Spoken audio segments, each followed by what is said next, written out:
قل بفضل اللہ وبرحمتہ فبذلك فليفرحوا هو خير مما يجمعون ان اللہ یامرکم ان تؤدوا الامانات الی اہلھا، اللہ تعالیٰ تمہیں تاکیدی حکم دیتا ہے کہ امانت والوں کی امانتیں انہیں پہنچاؤ۔ سب سے بڑی امانت آپ کو مجھے اللہ نے کیا دی ہوئی ہے؟ لا الہ الا اللہ، شہادت حق کا کام۔ دوسرا پارہ یاد کر لیں، یہ دین دیجیے۔ اسی طرح علم کی امانت اللہ نے دی، اس کو سینوں میں نہ رکھیں، جس طرح سے بھی اللہ تعالیٰ اس کا حق ادا کروا سکے حق کے ساتھ دیجیے۔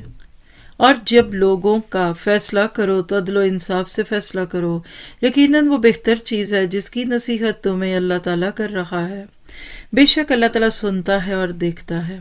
دیکھیے، ہر ذمہ داری ایک امانت ہے۔ ہم امانتوں کے ساتھ کچھ ذاتی ظاہری چیزوں پہ آتے ہیں، تو اب دیکھیے سب سے بڑی ذمہ داری تو ہم پہ لا الہ الا اللہ کے تقاضے پورے کرنا ہے، پھر محمد رسول اللہ کا حق ادا کرنا ہے، پھر خاندان کا حق، صاحب معاملہ کا حق۔ جس معاملے میں اللہ آپ کو ڈال دے، پوری کوشش کر کے اس کا حق ادا کرے۔ لو یور جاب، ذمہ داریوں سے پیار کیجیے، بوجھ نہ سمجھیے۔ اگر آپ کو اس کے تقاضوں کے لیے کہیں میٹنگز میں، کہیں ایسی جگہوں پہ جانا پڑے، بلایا جائے، خوشی سے آئیے، کیونکہ ہر ایک کو نہیں بلایا جاتا۔